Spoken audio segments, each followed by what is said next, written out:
Seduciendo a Mr. Bridgerton. Saga Bridgerton 4 por Julia Quinn. Capítulo 7. Colin Bridgerton tuvo a toda una bandada de damitas a su lado en la velada musical Smythe Smith la noche del viernes, todas deseando acariciar su mano herida. Esta autora no sabe cómo se hizo la herida. La verdad es que el señor Bridgerton se ha mostrado molestamente hermético al respecto, y, hablando de molestias, el susodicho caballero parecía bastante irritado por toda la tensión. En realidad, esta autora lo oyó decirle a su hermano Anthony que ojalá se hubiera dejado en la casa la, palabra irrepetible, venda. Revista de Sociedad de Lady Whistledown, 16 de abril de 1824. ¿Por qué? ¿Por qué se hacía eso? Estaba pensando Penélope. Año tras año llegaba la invitación enviada por mano con un mensajero, y año tras año ella juraba, poniendo a Dios por testigo, que nunca jamás volvería a asistir a otra velada musical Smythe Smith. Sin embargo, año tras año se encontraba sentada en la sala de música de la casa Smythe Smith, haciendo improbos esfuerzos por no encogerse, al menos no visiblemente, mientras la última generación de niñas Smythe Smith destrozaba al pobre señor Mozart en su efigie musical. Era penoso, horrible, atroz, espantosamente penoso. La verdad, no había otra manera de describirlo. Más desconcertante aún era que siempre acababa sentada en la primera fila, o muy cerca, lo cual era mucho más que atroz, y no solo para los oídos. Cada año había una jovencita Smythe Smith que parecía saber que estaba tomando parte en lo que solo se podía calificar de delito contra la ley auditiva, mientras las otras atacaban sus violines y pianos con inconsciente vigor. Esta única tocaba con una tal expresión de pena en la cara, una expresión que ella conocía muy bien. Era la cara que pone uno cuando desea estar en cualquier otra parte menos donde está. Uno puede tratar de ocultarla, pero siempre aparece, en las comisuras de la boca, apretadas, tensas, y en los ojos, por supuesto, que vagan o bien por encima o por debajo de toda persona que se encuentra en la línea de visión. El cielo sabía que esa misma expresión había amargado su cara muchas veces. Tal vez por eso nunca conseguía quedarse en casa cuando se ofrecía ese recital. Alguien tenía que estar ahí para sonreír alentadora y fingir que estaba disfrutando con la música. En todo caso, no era que se viera obligada a asistir y escuchar más de una vez al año. De todos modos, era imposible no elucubrar acerca de la fortuna que se podría hacer fabricando discretos tapones para los oídos. Las componentes del cuarteto se estaban calentando, un revoltijo de notas y escalas discordantes que solo prometía empeorar cuando comenzaran a tocar en serio. Penélope eligió un asiento en el centro de la segunda fila, para la gran consternación de Felicity. «Hay 2 asientos perfectamente buenos en el rincón de atrás», le sisió Felicity al oído. «Ya es demasiado tarde», replicó Penélope, acomodándose en la silla ligeramente acolchada. «Dios me asista», gimió Felicity. Penélope cogió su programa y empezó a hojearlo. «Si no nos sentamos aquí, se sentarán otras personas», explicó. «Exactamente lo que deseo. Contamos con que nosotras vamos a sonreír y ser amables. Imagínate que aquí se sentara alguien como Cressida Crowley y estuviera todo el recital riéndose burlona». Felicity miró alrededor. «No creo que a Cressida Crowley la pillen aquí ni muerta». Penélope decidió pasar por alto eso. «Lo último que necesitan es tener sentada al frente a una persona a quien le guste hacer comentarios crueles. Esas pobres niñas se sentirán humilladas». Se van a sentir humilladas de todas maneras, gruñó Felicity.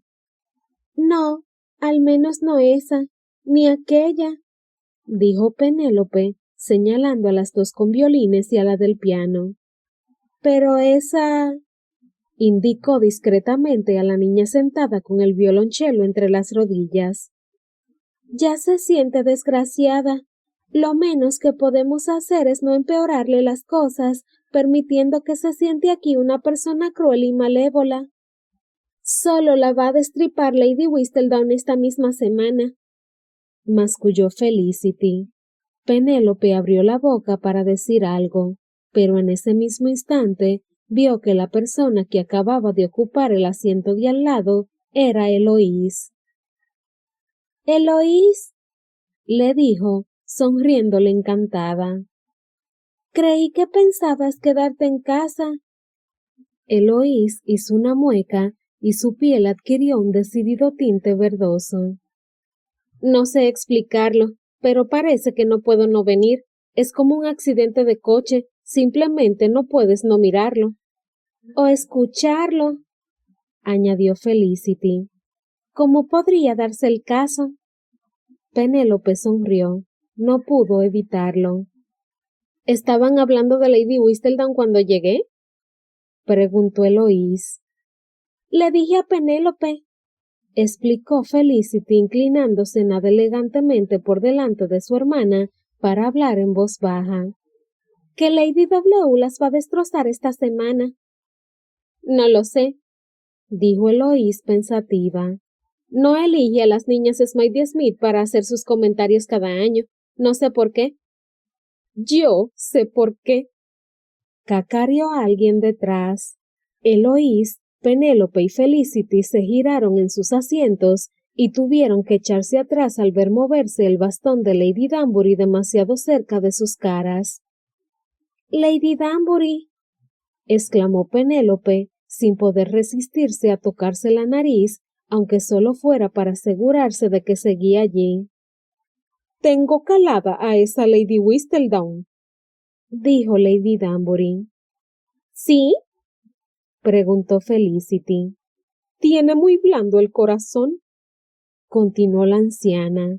Apuntó con el bastón a la chelista, casi perforando de paso la oreja de Eloís. —¿Ven a esa de ahí? —Sí —dijo Eloís, frotándose la oreja—, aunque no creo que vaya a poder oírla. —Probablemente le he hecho un favor —dijo Lady Danbury, dejando de lado el tema que tenían entre manos. —Después puede agradecérmelo. —¿Iba a decir algo sobre la chelista? Se apresuró a preguntar Penélope antes de que Eloís dijera algo totalmente inapropiado. —Pues sí, mírenla, se siente desgraciada, y bien que debe. Está claro que es la única que tiene una idea de lo horrorosamente mal que tocan. Las otras tres no tienen el sentido musical de una garrapata. Penélope miró a su hermana menor con expresión un tanto presumida. —Óiganme bien —continuó Lady Danbury—. Lady Whistledown no va a decir ni una sola cosa sobre este recital. No querrá herir los sentimientos de esa. El resto... Felicity, Penélope y Eloís bajaron las cabezas para evitar el bastón que se movió en una barrida. Bah, el resto no podría importarle menos. Interesante teoría, comentó Penélope. Lady Danbury se acomodó muy satisfecha en su asiento. Sí, de verdad. Creo que tienes razón, asintió Penélope.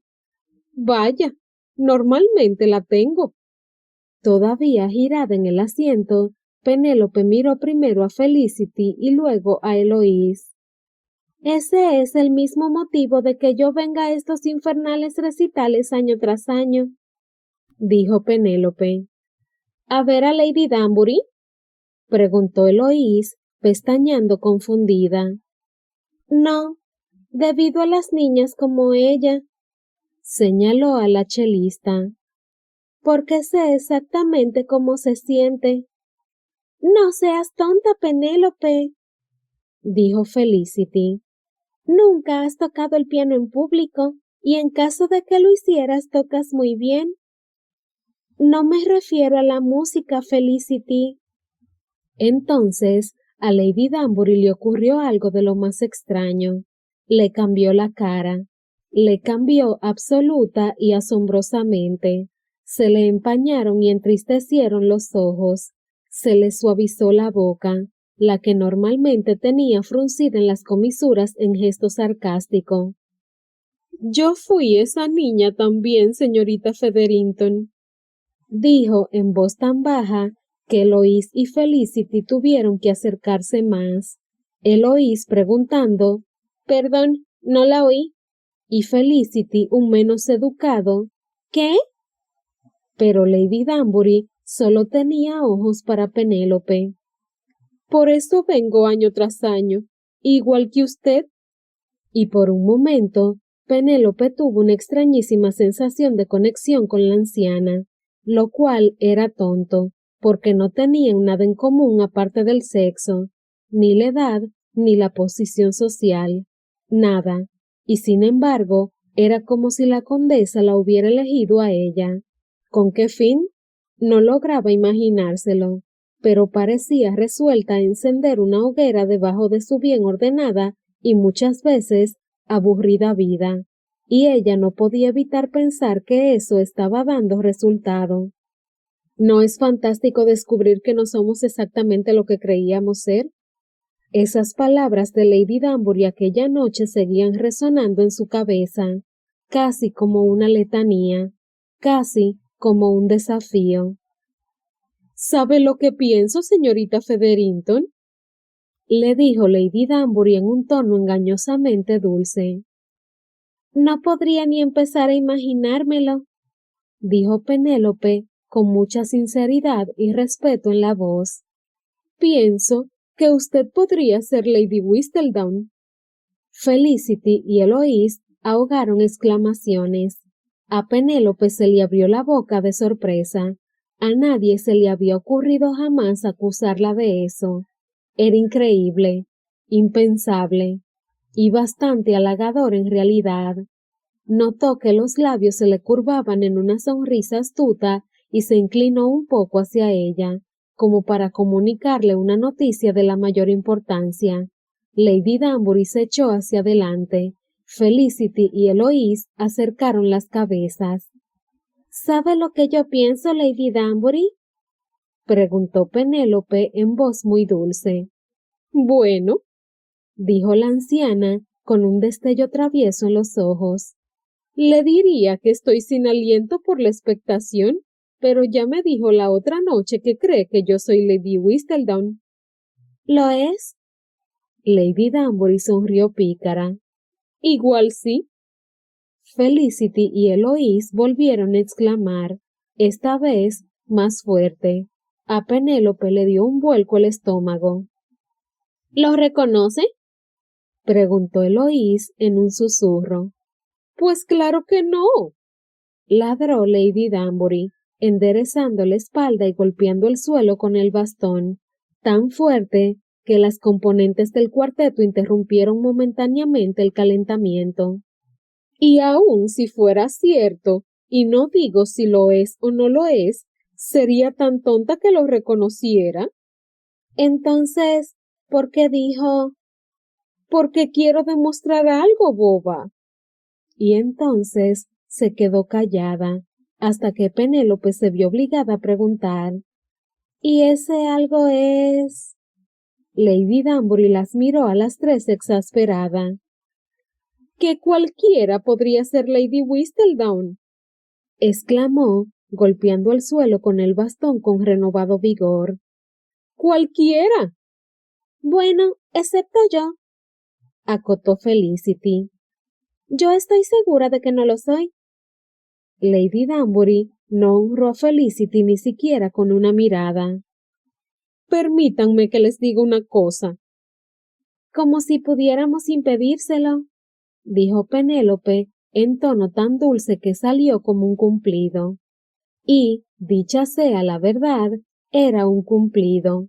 Ella admiraba muchísimo a Lady Danbury, Admiraba a cualquiera que supiera hablar claro en público. Lady Danbury se echó a reír. «Hay más en ti de lo que ven los ojos, Penélope Featherington». «Eso es cierto», dijo Felicity sonriendo. «Puede ser bastante cruel, por ejemplo. Nadie lo creería, pero cuando éramos niñas...» Penélope le dio un codazo en las costillas. «¿Lo ven?», dijo Felicity. «Lo que iba a decir», continuó Lady Danbury, «es que los miembros de la alta sociedad han reaccionado a mi desafío de una manera muy equivocada». «¿Cómo sugiere que lo hagamos entonces?», preguntó Eloís. Lady Danbury agitó la mano ante la cara de Eloís. «Primero, tengo que explicar lo que están haciendo mal. Vuelven la mirada hacia las personas más evidentes». Miró a Penélope y a Felicity. «Personas como su madre». ¿Mi madre?», dijeron las dos al unísono. «Vamos, por favor», bufó Lady Danbury. «Persona más me toma en todo no ha visto jamás la ciudad. Es exactamente el tipo de persona de la que todo el mundo sospecha». Penélope no supo qué decir. Su madre era famosa por lo cotilla, pero era difícil imaginársela como Lady Whistledown. «Justamente por eso», continuó Lady Danbury, con un destello astuto en los ojos, «no puede ser ella». «Bueno, eso», dijo Penélope con un cierto toque de sarcasmo. «Y el hecho de que Felicity y yo podemos decirle con toda seguridad que no es ella».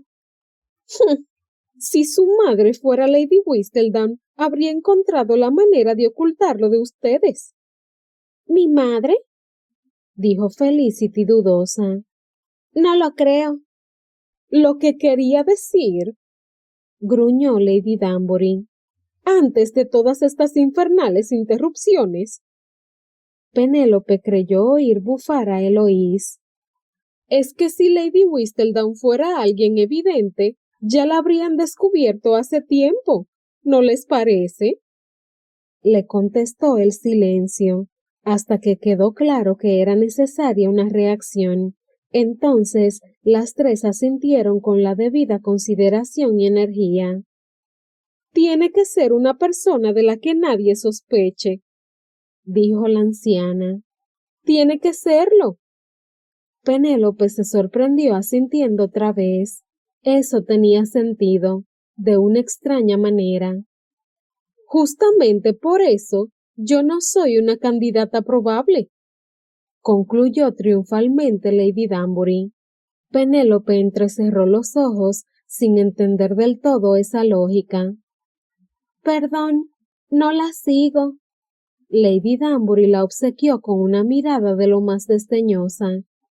«Vamos, por favor. ¿Cree que usted es la única que sospecha de mí?». Penélope negó con la cabeza. «Sigo pensando que es usted». Eso le ganó una medida de respeto. «Es más descarada de lo que parece», dijo asintiendo aprobadora. Felicity se acercó más y dijo en tono de complicidad. «Eso es cierto. Creo que va a comenzar el recital», advirtió Eloís. «Dios nos asista a todos», declaró Lady Danbury. «No sé por qué ven. Señor Bridgerton». Penélope ya se había sentado bien de cara al pequeño escenario.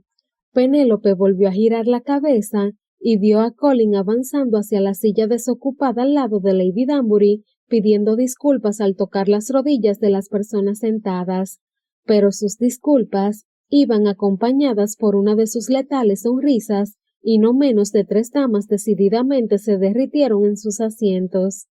Penélope las observó ceñuda. «Asqueroso». «Penélope», le susurró Felicity al oído. «¿Has gruñido?».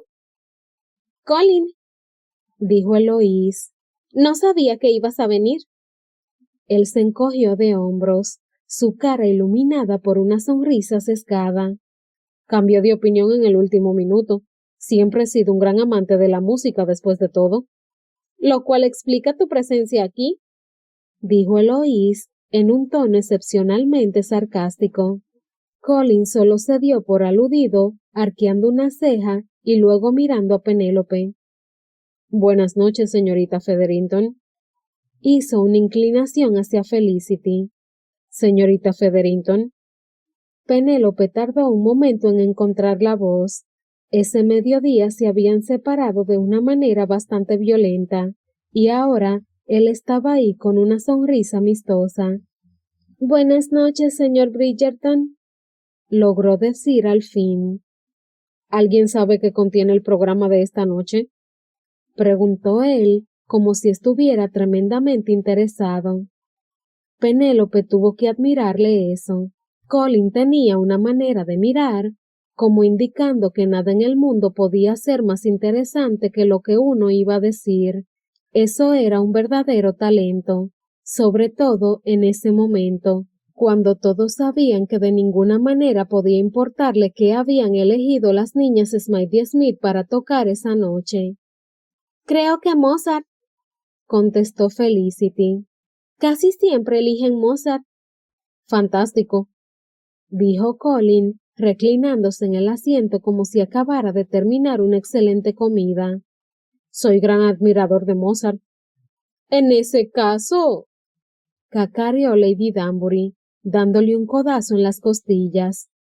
Tal vez le convenga escapar mientras existe esa posibilidad.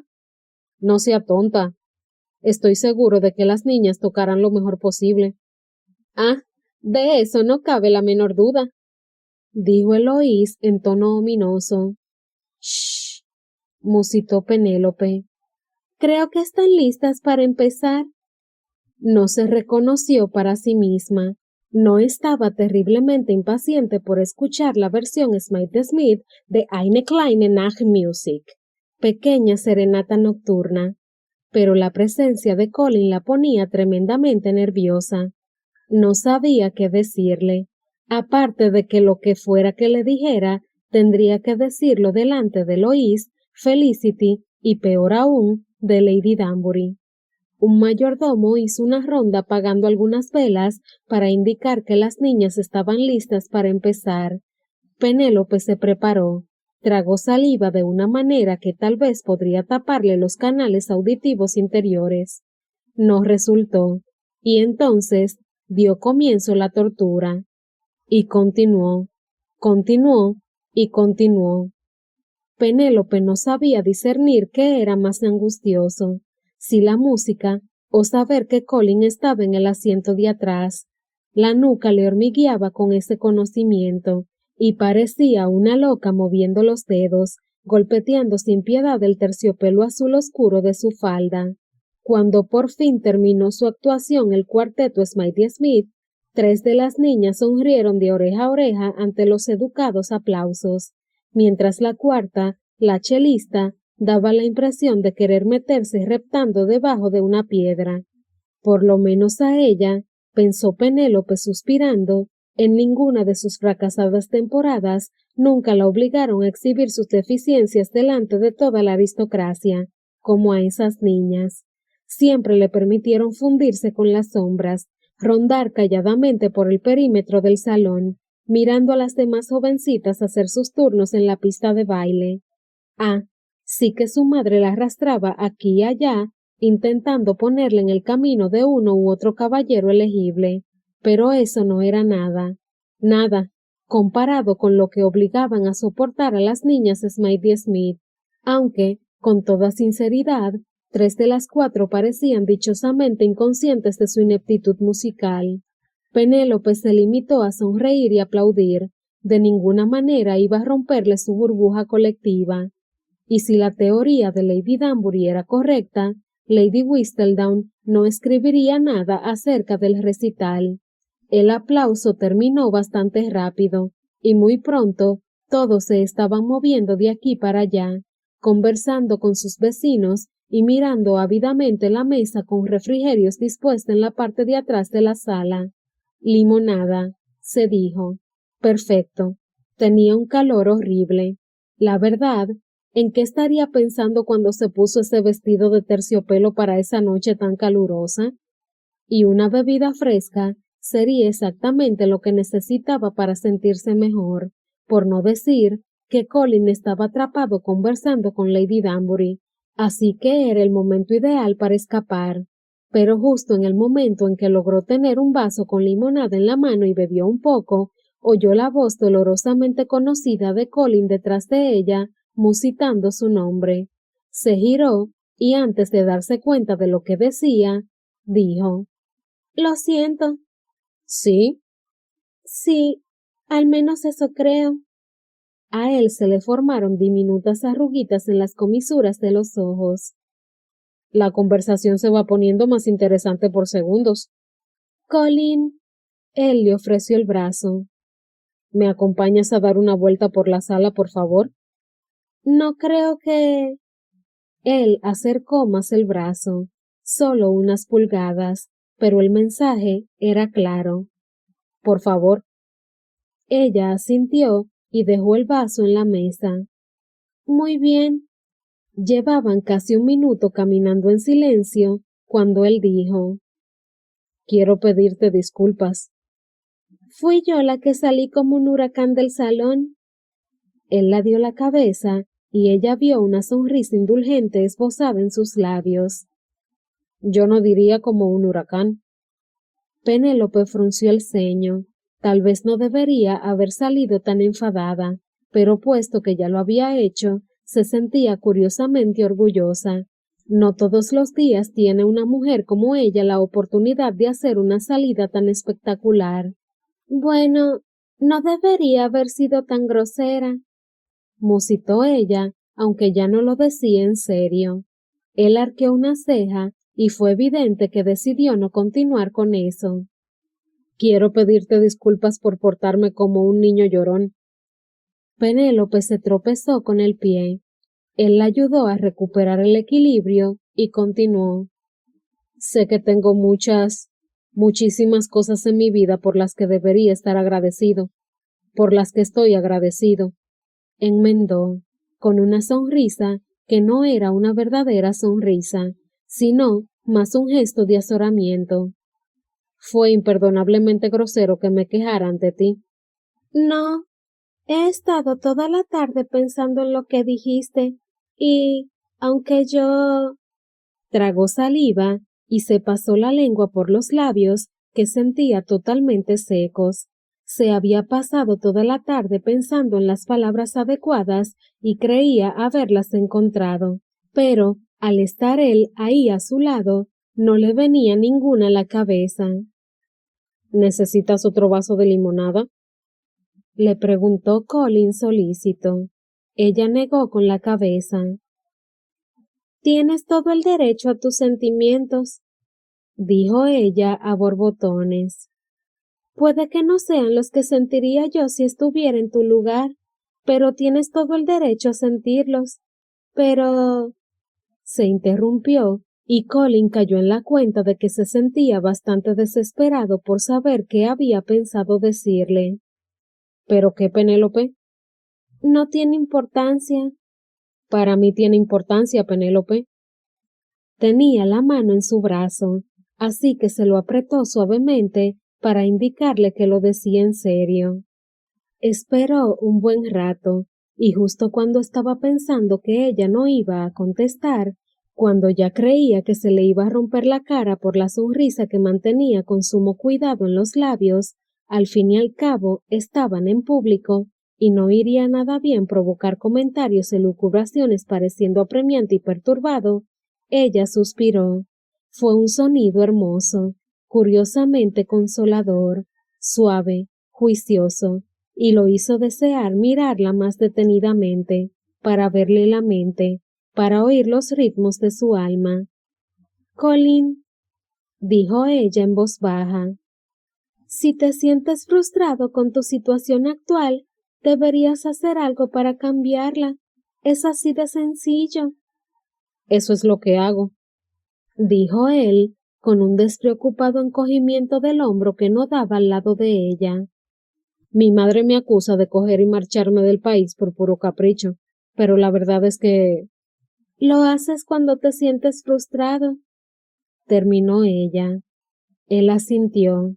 Ella lo entendía. No sabía cómo ocurrió, ni si tenía mucha lógica, pero Penélope Featherington lo comprendía. Deberías publicar tus diarios. No podría. ¿Por qué no? Él se detuvo en seco y le soltó el brazo. La verdad era que no tenía ninguna respuesta a eso, aparte del extraño golpeteo de su corazón. ¿Quién querría leerlos? Preguntó al fin. Yo, repuso ella francamente, y empezó a enumerar con los dedos. Eloise, Felicity, tu madre, sonrió traviesa.